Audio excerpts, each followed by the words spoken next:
PSCയുടെ അടുത്ത ക്ലാസ്സിലേക്ക് സ്വാഗതം. നമുക്ക് നോക്കാം എന്താണ് ബേസിക് സ്ട്രക്ചർ ഡോക്ട്രിൻ. അത് കഴിഞ്ഞിട്ട് അപ്പോൾ നേരത്തെ നമ്മൾ കണ്ടല്ലോ 3:2 മെജോറിറ്റിയിലാണ് ആ ഡിസിഷൻ വന്നത്. അപ്പൊ 3:2 മെജോറിറ്റിയിൽ വന്നതുകൊണ്ട് തന്നെ എന്തായാലും ഇത് വേറൊരു ഹയർ ബെഞ്ചിലോട്ട് റെഫർ ചെയ്തു പോയി. ഒരു 11 ബെഞ്ച്, നേരത്തെ 5 ബെഞ്ച് ആയിരുന്നു. ഇപ്പൊ 5 ബെഞ്ച് ഡിസിഷൻ ഒരു കോൺഫ്ലിക്ട് ഉണ്ട് എന്നുണ്ടെങ്കിൽ അത് റെഫർ ഒക്കെ ചെയ്ത് പോകുമ്പോൾ അതിനേക്കാളും കൂടുതൽ ജഡ്ജസ് ഇരിക്കുന്ന ബെഞ്ചിലേക്ക്, ഈ 5 ജഡ്ജ് എന്ന് പറഞ്ഞാൽ 5 ജഡ്ജിമാർ ഇരുന്നതാണ് ഇത്, അതിനേക്കാളും കൂടുതൽ ജഡ്ജസ് ഉള്ള ബെഞ്ചിലേക്ക് റെഫർ ചെയ്യണം. അതായത് 11 ബെഞ്ചിലോട്ട് റെഫർ ചെയ്തു. അപ്പൊ 5 ജഡ്ജ് ബെഞ്ച് പറഞ്ഞ ഡിസിഷനെ ഓവറോൾ ചെയ്യാനുള്ള റൈറ്റ് ആ 11 ബെഞ്ച് ഡിസിഷൻ ഉണ്ട്. അങ്ങനെ എങ്ങോട്ട് പോയി? 11 ബെഞ്ച് ഡിസിഷനിലോട്ട് പോയി. അങ്ങനെ വന്ന ഇമ്പോർട്ടന്റ് ആയിട്ടുള്ള കേസാണ് IC Golaknath versus state of Punjab. Very important case, IC Golaknath versus state of Punjab 1967. അപ്പൊ IC Golaknath versus state of പഞ്ചാബിൽ എന്തോ പറഞ്ഞെന്നറിയോ? IC ഗോലക്നാഥ് പറഞ്ഞു പാർലമെന്റിന് ഫണ്ടമെന്റൽ റൈറ്റ് അബ്രിഡ്ജ് ചെയ്യാനുള്ള, അമെൻഡ് ചെയ്യാനുള്ള റൈറ്റ് ഇല്ല. അതായത് ആർട്ടിക്കിൾ 368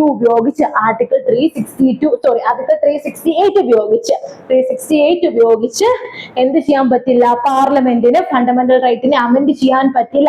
അത് ആർട്ടിക്കിൾ 13 വയലേഷൻ ആണ്. ആർട്ടിക്കിൾ 13 പറയുന്ന ലോയില് അമെൻമെന്റ് പ്രകാരമുള്ള ലോയും വരും എന്ന് പറഞ്ഞു. അപ്പോ ആർക്ക് കൂടുതൽ പോയിന്റ് കിട്ടി? ആർക്കൊരു പോയിന്റ് കിട്ടി? ആർട്ടിക്കിൾ 13 ഒരു പോയിന്റ് കിട്ടി. ആർട്ടിക്കിൾ 13 ഒരു പോയിന്റ് കിട്ടിയില്ലേ? ആർട്ടിക്കിൾ 13 ഒരു പോയിന്റ് കിട്ടി. അപ്പൊ ആർക്ക് പോയിന്റ് കിട്ടി? ആർട്ടിക്കിൾ 13 ഇവിടെ പോയിന്റ് കിട്ടുകയാണ്. ഓക്കെ, അപ്പൊ എന്ത് സംഭവിച്ചു? നേരത്തെ ഉണ്ടായിരുന്ന 2 ഡിസിഷനും ഓവർ റൂൾ ചെയ്ത് പുതിയ ഡിസിഷൻ വരികയാണ്. നേരത്തെ ഉണ്ടായിരുന്ന 2 ഡിസിഷനും അല്ല ശരി എന്ന് പറഞ്ഞ് സുപ്രീം കോടതി പുതിയ ഡിസിഷൻ കൊണ്ടുവരികയാണ്. ഏതിനകത്ത്? IC Golaknath versus state of Punjab. IC Golaknath versus state of Punjab, very important decision. Article 13 ആണ് പ്രിവെയിൽ ചെയ്യുന്നത്. ആർട്ടിക്കിൾ 368 അല്ല, അല്ലെങ്കിൽ ആർട്ടിക്കിൾ 368 ഉപയോഗിച്ച് ഫണ്ടമെന്റൽ റൈറ്റിനെ വയലേറ്റ് ചെയ്യുന്ന രീതിയിൽ ഒരു നിയമവും ഉണ്ടാക്കാൻ പാടില്ല എന്ന് 11 ജഡ്ജുള്ള ബെഞ്ച് ഡിസൈഡ് ചെയ്തു. IC Golaknath versus state of പഞ്ചാബിൽ ഓവർ റൂൾ ചെയ്തു. എന്നിട്ട് ക്വസ്റ്റ്യൻ വരാൻ സാധ്യതയുള്ള ഒരു ഏരിയ ആണ് ഇത്. പ്രോസ്പെക്റ്റീവ് ഓവർ റൂളിംഗ് ആദ്യമായിട്ട് അപ്ലൈ ചെയ്ത കേസ് ഏത് എന്ന് ചോദിക്കാം. പ്രോസ്പെക്റ്റീവ് ഓവർ റൂളിംഗ് ആദ്യമായിട്ട് അപ്ലൈ ചെയ്ത കേസ് ഏതെന്ന് ചോദിച്ചാലും ആൻസർ IC ഗോലക്നാഥിന്റെ കേസാണ്. പ്രോസ്പെക്റ്റീവ് ഓവർ റൂളിംഗ് ആദ്യമായിട്ട് അപ്ലൈ ചെയ്ത കേസ് ഏത് എന്ന് ചോദിച്ചാലും ആൻസർ ഏതാണ്? IC ഗോലക്നാഥിന്റെ കേസാണ്. പ്രോസ്പെക്റ്റീവ് ഓവർ റൂളിംഗ് അപ്ലൈ ചെയ്ത കേസ് ഏത് കേസാണ്? IC ഗോലക്നാഥിന്റെ കേസ്. എന്താണ് പ്രോസ്പെക്റ്റീവ് ഓവർ റൂളിംഗ് എന്ന് വെച്ചാൽ നോക്ക്, നമ്മൾ കണ്ടു ഫസ്റ്റ് കോൺസ്റ്റിറ്റ്യൂഷണൽ അമെന്റ്മെന്റ് ആക്ടിൽ കുറച്ച് ചേഞ്ചസ് കൊണ്ടുവന്നു, 17th കോൺസ്റ്റിറ്റ്യൂഷണൽ ആക്ടിൽ കുറച്ച് ചേഞ്ചസ് കൊണ്ടുവന്നു.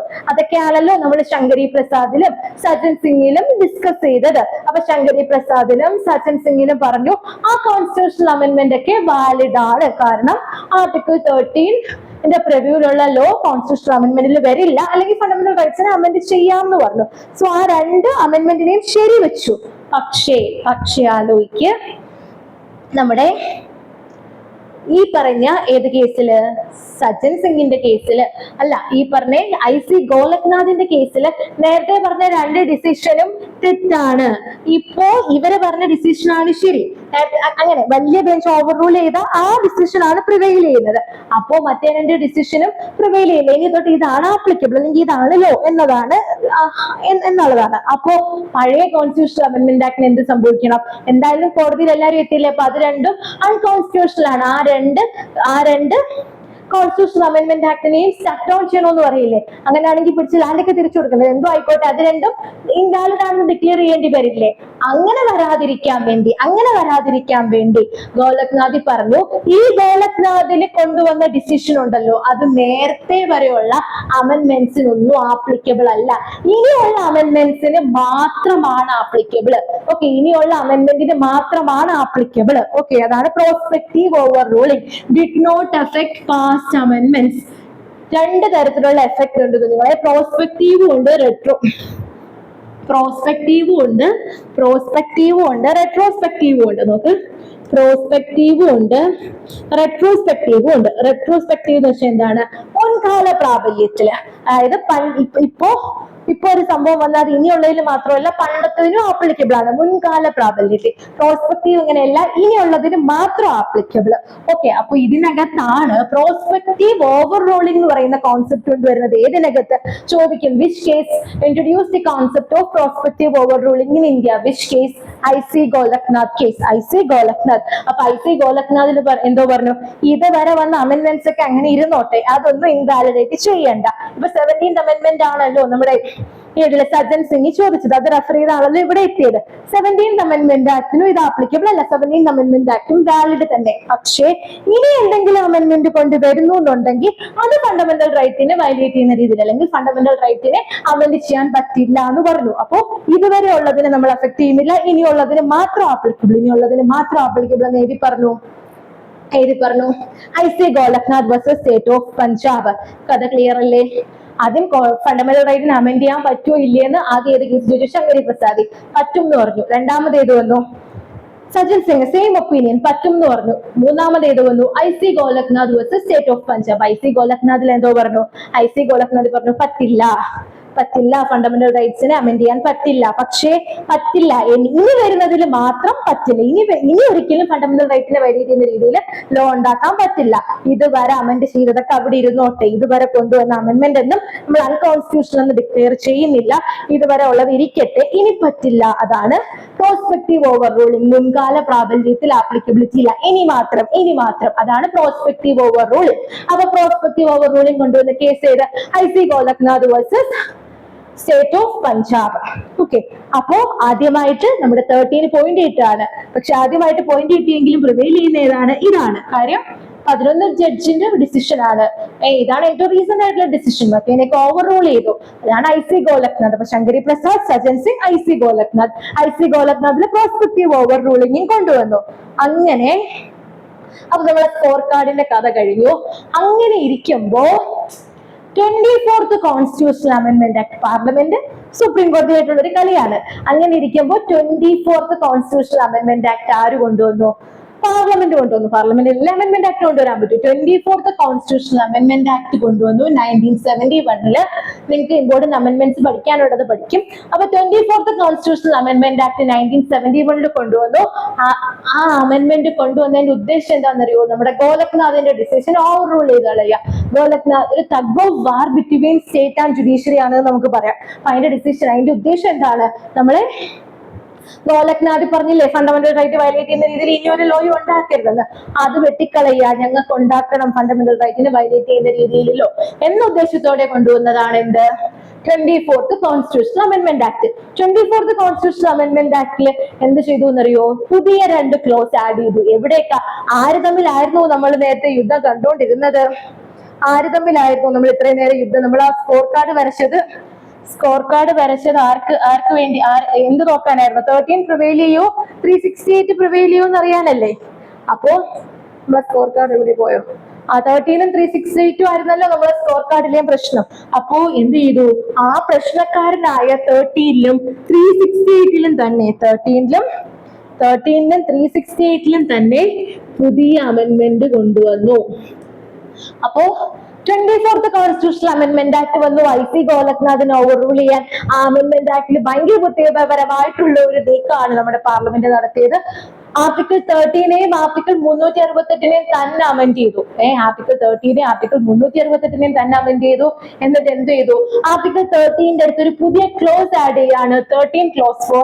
13 ക്ലോസ് 4ന്റെ ക്രച്ച് എന്ന് വെച്ചാൽ ഇത്രയേ ഉള്ളൂ, കോൺസ്റ്റിറ്റ്യൂഷണൽ അമെന്റ്മെന്റ് ആക്ട് ലോ അല്ല. 13 പറയുന്നുണ്ടല്ലോ ഫണ്ടമെന്റൽ റൈറ്റ് വയലേറ്റ് ചെയ്യുന്ന രീതിയിൽ ലോ ഉണ്ടാക്കരുത്. 13ന്റെ തൊട്ട് താഴെ തന്നെ 13 ഒരു പുതിയ ക്ലോസ് ആഡ് ചെയ്തു, കോൺസ്റ്റിറ്റ്യൂഷണൽ അമെന്റ്മെന്റ് ആക്ട് ഈ ആർട്ടിക്കിൾ 13ലെ ലോ എന്ന് പറയുന്ന കോൺസെപ്റ്റിൽ വരില്ല.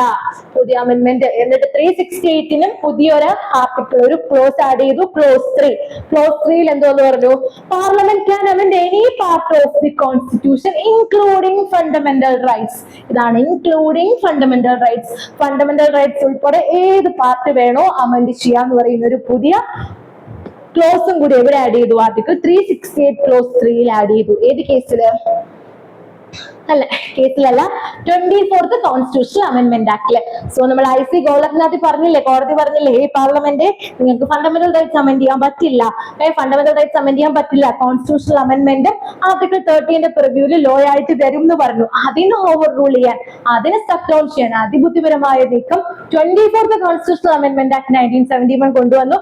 പൊളിറ്റിക്കൽ സിറ്റുവേഷൻസിലൂടെ നമുക്ക് കൊണ്ടുവന്നിട്ട് പുതിയ 2 ക്ലോസസ് ആഡ് ചെയ്തു. ആർട്ടിക്കിൾ 13 ക്ലോസ് 4ഉം ആർട്ടിക്കിൾ 368 ക്ലോസ് 3ഉം. 13 ക്ലോസ് 4ൽ എന്തോ പറഞ്ഞു, ആ ലോ കോൺസ്റ്റിറ്റ്യൂഷണൽ അമെന്റ്മെന്റിൽ വരുന്ന ലോ ആർട്ടിക്കിൾ 13 ലോയിൽ വരില്ല. 368 എന്തോ പറഞ്ഞു, ഫണ്ടമെന്റൽ റൈറ്റ് വേണമെങ്കിലും പാർലമെന്റിന് അമെന്റ് ചെയ്യാം, ഏത് പാർട്ടും അമെന്റ് ചെയ്യാം, ഇൻക്ലൂഡിംഗ് ഫണ്ടമെന്റൽ റൈറ്റ്സ്. അങ്ങനെ സംഭവിച്ചു. അങ്ങനെ പുതിയ അമെന്റ്മെന്റ് കൊണ്ടുവന്നു. 24th constitutional amendment act 1971. ഇത്രയും നാളുണ്ടായിരുന്ന പ്രശ്നം പരിഹരിച്ചില്ലേ? പാർലമെന്റ് തന്നെ ലോ ഉണ്ടോന്ന് പറഞ്ഞില്ലേ? സുപ്രീം കോടതി എന്തോ പറഞ്ഞു, ഫണ്ടമെന്റൽ റൈറ്റ് അമെന്റ് ചെയ്യാൻ പറ്റില്ല. തൊട്ടടുത്ത എന്താ നോക്ക്, നമ്മുടെ IC ഗോലഖ്നാഥിന്റെ ഡിസിഷൻ 1967 വരുന്നു. പെട്ടെന്ന് തന്നെ 1971 പുതിയ അമെന്റ്മെന്റ് കൊണ്ടുവന്നിട്ട് എന്തോ പറഞ്ഞു, പാർലമെന്റിന് അമെന്റ് ചെയ്യാം, ഫണ്ടമെന്റൽ റൈറ്റ്സും അമെന്റ് ചെയ്യാം. ഓക്കെ, അങ്ങനെ അടങ്ങിയിരിക്കൂ. 24th അമെന്റ്മെന്റ് ആക്ടിന് ചലഞ്ച് ചെയ്യണ്ടേ? 24th അമെന്റ്മെന്റ് ആക്ടിന് ചലഞ്ച് ചെയ്തുകൊണ്ട് എവിടെ എത്തി? കോടതിയിലെത്തി. പുതിയ case, landmark case, Kesavananda Bharati versus state of Kerala 1973. ഒരിക്കലും മറക്കരുത്, Kesavananda Bharati versus state of Kerala. ആദ്യമായിട്ട് ബേസിക് സ്ട്രക്ചർ ഡോക്ട്രിൻ ഇൻട്രൊഡ്യൂസ് ചെയ്ത case Kesavananda Bharati versus state of Kerala. Decision എന്ത്? 1973. അപ്പൊ 1973 എന്താണ് ക്വസ്റ്റ്യൻ ചെയ്തത്? 24th constitutional amendment act question ചെയ്തു. ഒരുപാട് ഡിസ്കഷൻസ് നടന്നു. ലോങ്സ്റ്റ് ജഡ്ജ്മെന്റ് ഇൻ ഇന്ത്യൻ ഹിസ്റ്ററിയാണ്. ഇമ്പോർട്ടന്റ് കേസാണ് Kesavananda Bharati versus state of Kerala. നമ്മളെ സ്റ്റേറ്റ് ഓഫ് കേരള ഇതിൽ എന്തോ പറഞ്ഞു, പാർലമെന്റിന് ഫണ്ടമെന്റൽ റൈറ്റ് അമെന്റ് ചെയ്യാം. ഓക്കെ, നേരത്തെ 24th അതാണല്ലോ പറഞ്ഞത്, പാർലമെന്റിന് ഫണ്ടമെന്റൽ റൈറ്റ്സ് അമെന്റ് ചെയ്യാം. നമ്മൾ ആർട്ടിക്കിൾ 368 ക്ലോസ് 3 എന്ന് പറയുന്ന പുതിയ ആർട്ടിക്കിൾ വന്നില്ലേ? ഈ 368 ക്ലോസ് 3 വരുന്നതിന് മുൻപ് തന്നെ പാർലമെന്റിന് കോൺസ്റ്റിറ്റ്യൂഷന്റെ ഏത് പാർട്ട് വേണമെങ്കിലും അമെന്റ് ചെയ്യാനുള്ള റൈറ്റ് ഉണ്ട്. അതിനകത്ത് ഫണ്ടമെന്റൽ റൈറ്റ്സും ഉൾപ്പെടും. പക്ഷേ ഫണ്ടമെന്റൽ റൈറ്റ് വേണോ? അമെന്റ് ചെയ്തോ. പക്ഷേ കോൺസ്റ്റിറ്റ്യൂഷന്റെ ബേസിക് സ്ട്രക്ചർ ഡിസ്ട്രോയ് ചെയ്യുന്ന രീതിയിൽ അമെന്റ്മെന്റ് കൊണ്ടുവരരുത്. എന്ത് പറഞ്ഞു? കോൺസ്റ്റിറ്റ്യൂഷന്റെ ബേസിക് സ്ട്രക്ചർ ഡിസ്ട്രോയ് ചെയ്യുന്ന രീതിയിൽ അമെന്റ്മെന്റ് കൊണ്ടുവരരുത്. എന്താണ് ബേസിക് സ്ട്രക്ചർ? അപ്പോ ആ സമയത്ത് ഈ കേശവാനന്ദ ഭാരതിനും ചോദിക്കാം. Kesavananda Bharati versus state of Kerala. അന്ന് ചീഫ് ജസ്റ്റിസ് ആരായിരുന്നു? CJ സിക്രി. CJ സിക്രി. അപ്പോ ബേസിക് സ്ട്രക്ചർ എന്താണെന്ന് ഒരു സിമ്പിൾ എക്സാമ്പിൾ പറയുകയാണെന്നുണ്ടെങ്കിൽ, ഒക്കെ നിങ്ങളൊരു എഞ്ചിനീയർ ആണെന്ന് വിചാരിക്കാം. ഇതെന്റെ വീടാണ്. ഞാൻ പറയാണ്, നിങ്ങൾ ഈ വീട് പുതുക്കി പണിതോ. പക്ഷേ അപ്പൊ നിങ്ങക്ക് എന്റെ വീടിന്റെ ടൈൽസ് വേണേ മാറ്റാം, പെയിന്റ് വേണേ മാറ്റാം, റൂഫ് വേണേ മാറ്റാം, എന്ത് കളർ, പെയിന്റിന്റെ കളർ വേണേ മാറ്റാം, എന്ത് വേണേ മാറ്റാം. പക്ഷേ പില്ലേഴ്സ് മാറ്റരുത്. എന്റെ വീട്ടിന്റെ പില്ലേഴ്സും അതിന്റെ ഫൗണ്ടേഷനും ബേസിക് സ്ട്രക്ചറും ഉണ്ട്, അത് മാറ്റാൻ പറ്റില്ല. എന്ത് ചേഞ്ചസോ വരുത്തിക്കോ, കളർ അടിച്ചോ, ഓടിട്ട വീടാണെങ്കിൽ അത് കോൺക്രീറ്റ് ചെയ്തോ, ഫ്ലോറിൽ ടൈൽസ് ഇട്ടോ, എന്ത് വേണോ, പെയിന്റിന്റെ കളർ മാറ്റിക്കോ. പക്ഷേ പില്ലേഴ്സ് മാറ്റരുത്, വീടിന്റെ പില്ലേഴ്സ് മാറ്റരുത്, ഫൗണ്ടേഷൻ മാറ്റരുത്, ആ ബേസിക് സ്ട്രക്ചർ, ആ വീടിന്റെ ബേസിക് സ്ട്രക്ചർ മാറ്റരുത്. പൊളിച്ചു കളഞ്ഞ് പുതിയ വീടുണ്ടാക്കാൻ പറ്റില്ല. പറഞ്ഞില്ലേ, ഒരു പേപ്പർ തന്നില്ല, അല്ലെങ്കിൽ ഞാനിപ്പോ നിങ്ങളതിൽ ഒരു തുണി തന്നിട്ട് നിങ്ങൾക്ക് ആ തുണി വെച്ച് എന്ത് വേണോ ചെയ്യാം. നിങ്ങൾക്ക് സ്കർട്ടോ ടോപ്പോ മാസ്കോ എന്ത് വേണോ ഉണ്ടാക്കിക്കോ. പക്ഷെ ചുരുട്ടിക്കൂട്ടി കളയരുത്. പേപ്പർ തന്നില്ലേ, പേപ്പർ ചുരുട്ടിക്കൂട്ടി കളയരുത്. ബേസിക് സ്ട്രക്ചർ മാറ്റരുത്. അതിന് ചേഞ്ചസ് ഒക്കെ വരുത്തിക്കോ, പക്ഷെ ബേസിക് സ്ട്രക്ചർ മാറ്റരുത്. ഫണ്ടമെന്റൽ റൈറ്റ്സ് അമെന്റ് ചെയ്തോ, പക്ഷേ കോൺസ്റ്റിറ്റ്യൂഷന്റെ ബേസിക് സ്ട്രക്ചർ മാറ്റരുത്. എന്താണ് ബേസിക് സ്ട്രക്ചർ എന്ന് ഡിഫൈൻ ചെയ്യുന്നില്ല, പക്ഷേ മനസ്സിലാവുമല്ലോ, നമ്മുടെ കോൺസ്റ്റിറ്റ്യൂഷനിൽ ഒരു എസൻസ് ഉണ്ട്, ഒരു സോൾ ഉണ്ട്, ഒരു സ്ട്രക്ചർ ഉണ്ട്. ആ ബേസിക് സ്ട്രക്ചർ മാറ്റരുത് എന്ന് പറഞ്ഞു. അപ്പോ CJ സിക്രി അല്ലെ നമ്മുടെ ജസ്റ്റിസ് സിക്രി ആ ജഡ്ജ്മെന്റിൽ കുറച്ച് കാര്യങ്ങളെ ബേസിക് സ്ട്രക്ചർ ആയിട്ട് അനലൈസ് ചെയ്യുന്നുണ്ട്. അതെന്തൊക്കെയാന്ന് ചോദിച്ചാൽ, supremacy of the constitution, constitutionന്റെ supremacy, a republican and democratic form of government, അത് ബേസിക് സ്ട്രക്ചറിന്റെ ഭാഗമാണ്. സെക്യുലാരിസം, എന്താണ് സെക്യുലാരിസം? എല്ലാ റിലീജിയനെയും ഒരുപോലെ കാണുന്ന നമ്മുടെ കോൺസ്റ്റിറ്റ്യൂഷന്റെ വളരെ സെക്യുലർ ആയിട്ടുള്ള ഒരു കോൺസെപ്റ്റ് ആണല്ലേ സെക്യുലാരിസം, അത് ബേസിക് സ്ട്രക്ചറിന്റെ ഭാഗമാണ്. ഫെഡറലിസം, അതായത് യൂണിയനും സ്റ്റേറ്റും ആയിട്ടുള്ള ഡിവിഷൻ ഇല്ലേ ഫെഡറലിസം, അത് ബേസിക് സ്ട്രക്ചറിന്റെ ഭാഗമാണ്. Separation of powers, legislature executive judiciary എങ്ങനെ സെപ്പറേറ്റ് ചെയ്തിട്ടില്ലേ, ആ separation of powers. Judicial review, judicial review എന്താണ്, കോടതിക്ക് റിവ്യൂ ചെയ്യാനുള്ള റൈറ്റ്, അത് ബേസിക് സ്ട്രക്ചറിന്റെ ഭാഗമാണ് എന്നാണ് പറഞ്ഞത്. അപ്പൊ നോക്ക്, Kesavananda Bharati basic structure doctrine കൊണ്ടുവന്ന കേസ് ചെയ്ത് Kesavananda Bharati versus state of Kerala. Year ഏത് 1973. ചീഫ് ജസ്റ്റിസ് ആരായിരുന്നു എന്ന് ജസ്റ്റിസ് സിക്രി. എന്തോ പറഞ്ഞു, ഫണ്ടമെന്റൽ റൈറ്റ് അമെന്റ് ചെയ്തോ, പക്ഷേ കോൺസ്റ്റിറ്റ്യൂഷന്റെ ബേസിക് സ്ട്രക്ചർ മാറ്റരുത്. ആ ഡിസിഷനിൽ കുറച്ച് കാര്യങ്ങൾ ബേസിക് സ്ട്രക്ചർ ആയിട്ട് അനലൈസ് ചെയ്തിട്ടുണ്ട്. ഏതൊക്കെയാണ്? Supremacy of the constitution, Republican democratic form of government, secularism, federalism, separation of powers, judicial review. ഇതെല്ലാം ബേസിക് സ്ട്രക്ചറിന്റെ പാർട്ടാണ്. പക്ഷേ എന്തല്ല, ഈ ലിസ്റ്റ് എക്സ്വാസ്റ്റീവ് അല്ല, വെറും ഇലിസ്ട്രേറ്റീവ് ആണ്. ഇത് മാത്രമല്ല, കാലാകാലങ്ങളിൽ വേറെ കാര്യങ്ങളും നമ്മൾ ബേസിക് സ്ട്രക്ചർ ആയിട്ട് ഐഡന്റിഫൈ ചെയ്യും, അതും ഈ ലിസ്റ്റിൽ വരും. സോ ഇതൊരു ഇലിസ്ട്രേറ്റീവ് ലിസ്റ്റ് ആണ്. ഇതേപോലെയുള്ള കാര്യങ്ങളൊക്കെ ബേസിക് സ്ട്രക്ചറിന്റെ ഭാഗമാണ്. അവർ ഈ കേസിൽ എത്രയും അനലൈസ് ചെയ്തു, പക്ഷെ ഇത് മാത്രമല്ല വേറെയും വന്നിട്ടുണ്ട്. അപ്പോ ഇതാണ് important decision, very important decision. ഒരു ബാലൻസ്ഡ് അപ്രോച്ച്, ആർട്ടിക്കിൾ 13, 368 യുദ്ധമൊക്കെ നിർത്തി ഒരു ബാലൻസ്ഡ് അപ്രോച്ച് കൊണ്ടുവന്ന കേസാണ് ഇത്, Kesavananda Bharati versus state of Kerala. Kesavananda Bharati versus state of Kerala. എന്നിട്ട് അതിൽ എന്തോ പറഞ്ഞു, ഫണ്ടമെന്റൽ റൈറ്റ് എന്ത് വേണോ അമെന്റ് ചെയ്തോ, പക്ഷേ ബേസിക് സ്ട്രക്ചർ വയലേറ്റ് ചെയ്യുന്ന രീതിയിൽ അമെന്റ് ചെയ്യരുത്. എന്താണ് ബേസിക് സ്ട്രക്ചർ എന്ന് ഡിഫൈൻ ചെയ്തില്ല, പക്ഷെ basic pillars of the constitution ആണ്. കുറച്ച് കാര്യങ്ങൾ ചോദിക്കും, ഇതിൽ ഏതൊക്കെയാണ് കേശവാനന്ദ ഭാരതിയിലെ ബേസിക് സ്ട്രക്ചർ എന്ന് അനലൈസ് ചെയ്തതെന്ന് ചോദിക്കും. ഈ എലമെന്റ്സ് ഒക്കെ ബേസിക് സ്ട്രക്ചർ വരും. ഇത് മാത്രമല്ല, കാലാകാലങ്ങളിൽ വേറെ പല എലമെന്റ്സും നമുക്ക് ബേസിക് സ്ട്രക്ചറിൽ ആഡ് ചെയ്യാൻ പറ്റും. എക്സ്വാസ്റ്റീവ് അല്ല, പക്ഷെ ഇത് മാത്രമല്ല ഇലിസ്ട്രേറ്റീവ് മാത്രമാണ് എന്ന് പറഞ്ഞ കേസാണ് ഇത്, Kesavananda Bharati versus state of Kerala 1973. Important decision. അത് കഴിഞ്ഞിട്ട് ഇനിയും കുറച്ച് കാര്യങ്ങളുണ്ട് ഈ ബേസിക്സ്, അത് ഇത് വെച്ച് നോക്കാം നമുക്ക്, അല്ലെങ്കിൽ പറയാം. അത് കഴിഞ്ഞിട്ട് അപ്പോ ബേസിക് സ്ട്രക്ചർ ഡോക്ടറിനൊക്കെ കൊണ്ടുവന്നു. അത് കഴിഞ്ഞിട്ട് എന്ത് ചെയ്തു എന്നറിയോ, 39th കോൺസ്റ്റിറ്റ്യൂഷണൽ അമെന്റ്മെന്റ് ആക്ട് കൊണ്ടുവന്നു. 39th കോൺസ്റ്റിറ്റ്യൂഷണൽ അമെന്റ്മെന്റ് ആക്ടില് 39th കോൺസ്റ്റിറ്റ്യൂഷണൽ അമെന്റ്മെന്റ് ആക്ടില് കുറച്ച് കാര്യമാണ്. അതായത് ഇന്ദിരാഗാന്ധിയുടെ ഇലക്ഷൻ ഇൻവാലിഡ് ആയിട്ട്, ഇലക്ഷൻ മാൽ പ്രാക്ടീസസ് ഉണ്ട് എന്ന് പറഞ്ഞ് ഇൻവാലിഡ് ആയിട്ട് ഡിക്ലെയർ ചെയ്തൊരു സമയമാണ്. ആ കേസ് എഗൻസ്റ്റ് ആയിട്ട്, അപ്പൊ ഇലക്ഷൻ ഇൻവാലിഡ് ആയിട്ട് ഡിക്ലെയർ ചെയ്തു, അതിന് എഗൻസ്റ്റ് ആയിട്ട് സുപ്രീം കോടതിയിൽ പരാതി കൊടുത്തു. സുപ്രീം കോടതി കൊടുത്തിട്ട്, അല്ലെങ്കിൽ അതിന് എഗൻസ്റ്റ് ആയിട്ടുള്ള അപ്പീൽ പോയതിനു ശേഷം ഹൈക്കോടതി പറഞ്ഞു ഇന്ദിരാഗാന്ധിയുടെ ഇലക്ഷൻ ഇൻവാലിഡ് ആണ്, കാരണം മാൽ പ്രാക്ടീസസ്, ബോംബെ ഹൈക്കോടതി പറഞ്ഞു മാൽ പ്രാക്ടീസസ് നടന്നിട്ടുണ്ട്. അതിന് എഗൻസ്റ്റ് സുപ്രീം കോടതി അപ്പീൽ പോയി. സുപ്രീം കോടതി അപ്പീൽ പോയിട്ട് ആ അപ്പീൽ ഇന്ന് കേൾക്കുന്നതിന്റെ തലേ ദിവസം പുതിയ കോൺസ്റ്റിറ്റ്യൂഷണൽ അമെന്റ്മെന്റ് ആക്ട് കൊണ്ടുവരികയാണ്. 39th കോൺസ്റ്റിറ്റ്യൂഷണൽ അമെന്റ്മെന്റ് ആക്ട് കൊണ്ടുവന്ന് കോൺസ്റ്റിറ്റ്യൂഷനിൽ ഒരു പുതിയ ആർട്ടിക്കിൾ ഇൻസേർട്ട് ചെയ്തു, ആർട്ടിക്കിൾ 329A. ആർട്ടിക്കിൾ 329A എന്ത് പറഞ്ഞു? ആർട്ടിക്കിൾ 329A പറഞ്ഞു, president, vice president, prime minister, speaker ഇവരുടെ ഇലക്ഷൻ ഇൻവാലിഡ് ആണ് എന്ന് പറയാൻ. Okay, president, vice president, prime minister, speaker ഇവരുടെ ഇലക്ഷൻ ഇൻവാലിഡ് ആണ് എന്ന് പറയാനുള്ള റൈറ്റ് ആർക്കില്ല എന്ന് പറഞ്ഞു? സുപ്രീം കോടതിക്കില്ല എന്ന് പറഞ്ഞു.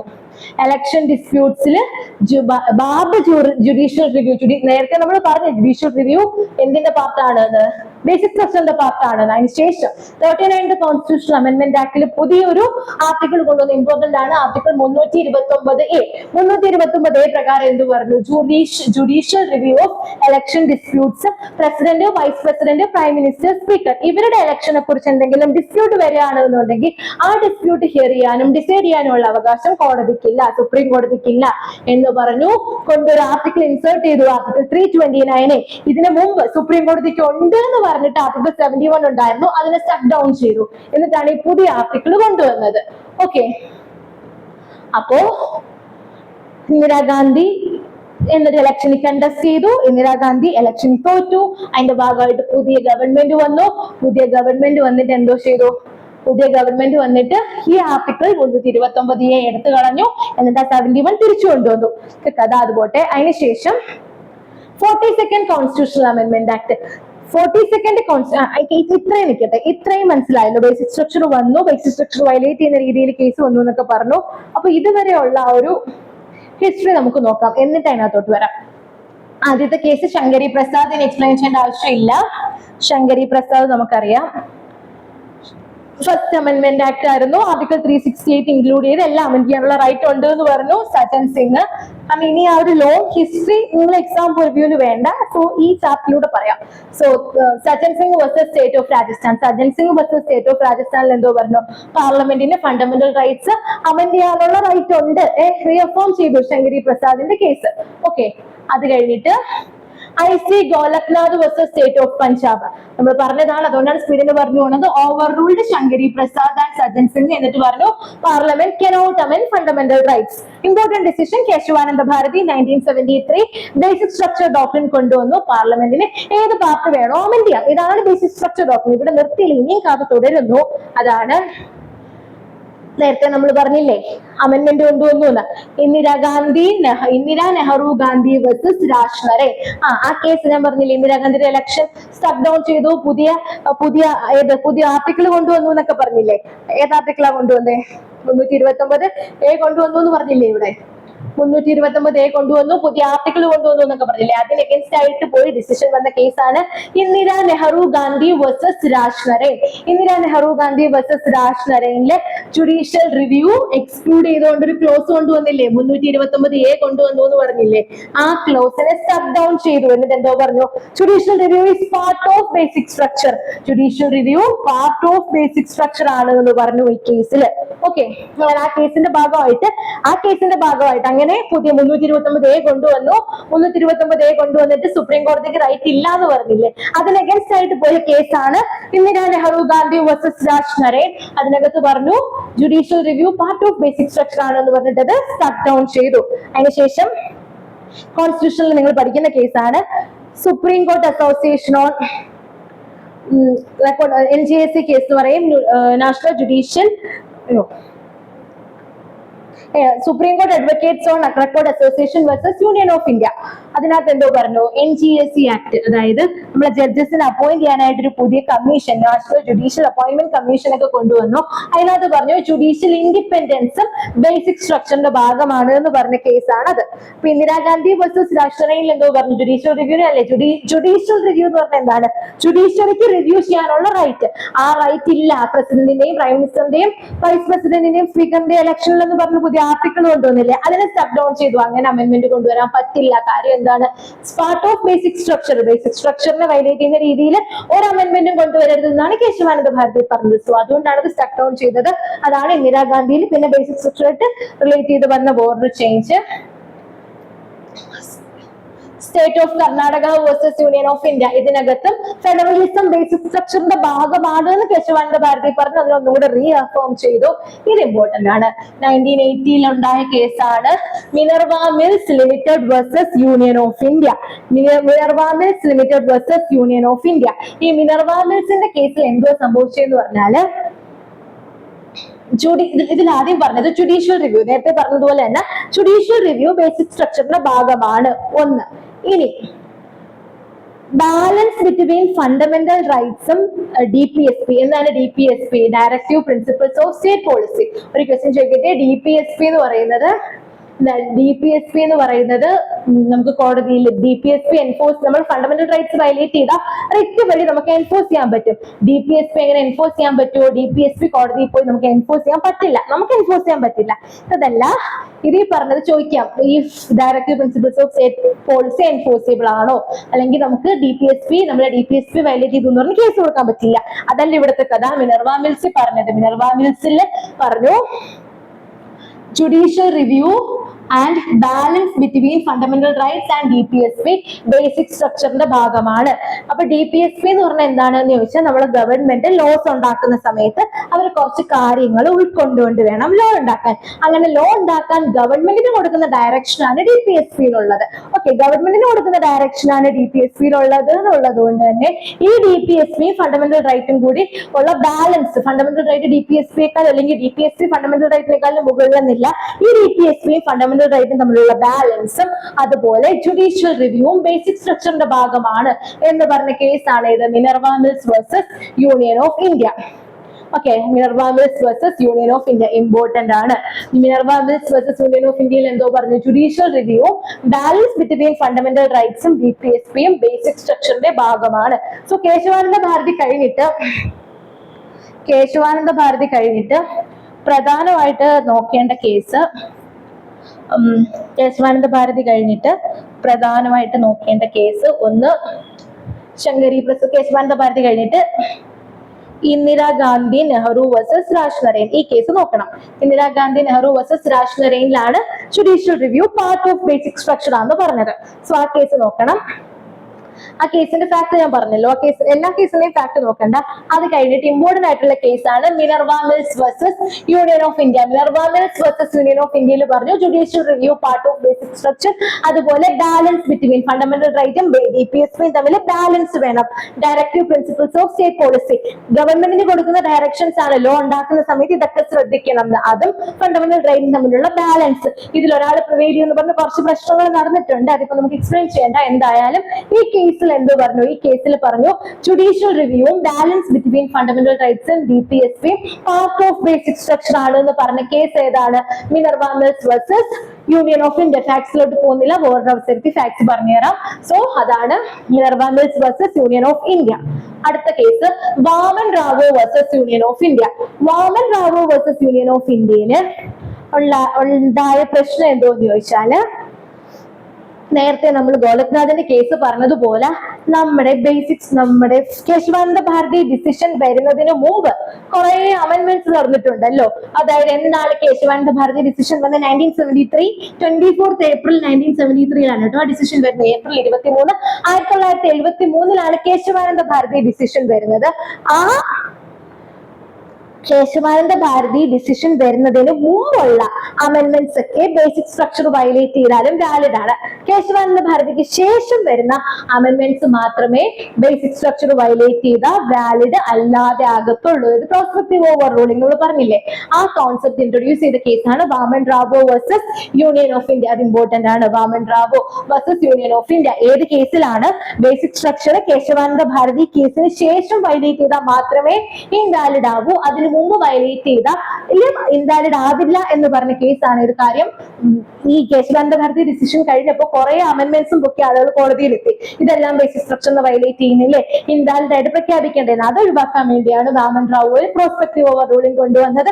അല്ലെങ്കിൽ കേശവാനന്ദ ഭാരതി ഡിസിഷൻ 24 ഏപ്രിൽ 1973 വന്നു. അപ്പൊ അതിനുശേഷം 25 ഏപ്രിൽ 1973 തൊട്ട് ഏതെങ്കിലും അമെന്റ്മെന്റ് കൊണ്ടുവന്ന് അത് ബേസിക് സ്ട്രക്ചറിനെ വയലേറ്റ് ചെയ്യുകയാണെന്നുണ്ടെങ്കിൽ മാത്രം ഇൻവാലിഡ്. അതിന് മുമ്പുള്ളത് നമ്മൾ നോക്കില്ല, അത് ബേസിക് സ്ട്രക്ചറിനെ വയലേറ്റ് ചെയ്തോ ഇല്ലയോ എന്നുള്ളത് പ്രശ്നമല്ല. പക്ഷെ അതിനുശേഷം ഇനി നേരത്തെ IC ഗോലക്നാഥ് നമ്മൾ പറഞ്ഞില്ലേ, ഇനി ഫണ്ടമെന്റൽ റൈറ്റ്സ് വയലേറ്റ് ചെയ്യുന്ന രീതിയിൽ ലോ ഉണ്ടാക്കരുതേ പാർലമെന്റ് എന്ന് പറഞ്ഞില്ല. അതുപോലെ കേശവാനന്ദ ഭാരതി ഡിസിഷന് ശേഷം 24 ഏപ്രിൽ 1973 ശേഷം ബേസിക് സ്ട്രക്ചറിനെ വയലേറ്റ് ചെയ്യുന്ന രീതിയിൽ നിയമം ഉണ്ടാക്കരുതേ പാർലമെന്റ്. പക്ഷെ അതിനുശേഷം ഉണ്ടാക്കുന്ന ലോസ് മാത്രം നോക്കിയാൽ മതി, അതിന് മുമ്പുള്ളത് കോടതി കേൾക്കില്ല എന്ന് പറഞ്ഞ കേസാണ് ഇത്, Vaman Rao versus Union of India.